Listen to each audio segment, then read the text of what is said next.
Hello，而家準備出門口啦，而家咧準備去尖沙咀去 salon 整一整個頭髮做 treatment，跟住咧就會去食個 lunch 啦，跟住之後再會去九龍灣嗰邊有個 interview，今日就帶你哋一齊同我出去啦。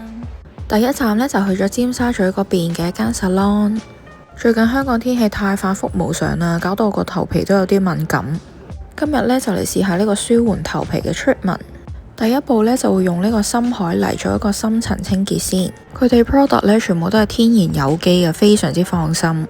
之後咧就要焗臭氧嚟殺菌。佢哋啲 staff 咧手勢真係好好啊，洗頭超舒服。頭先用嘅產品咧全部都係意大利入口嘅，仲要全部都係天然有機嘅植物成分。清潔完呢，就係時候要保養啦。佢哋就會用紅外線嘅夾頭咧，確保每一條髮絲咧都吸收到養分。做完成個 treatment 呢，即刻覺得啲髮絲係潤滑咗好多。之後髮型師咧都好細心幫我吹翻同埋夾翻個造型。做完覺得個頭皮終於有呼吸翻嘅感覺啦，同埋喺陽光之下呢，髮絲真係好有光澤，忍唔住係咁摸個頭髮。而家就諗住喺附近食少少嘢，之後就準備去九龍灣嗰邊啦。Interview 完呢，就喺屋企附近度食呢個2號屋。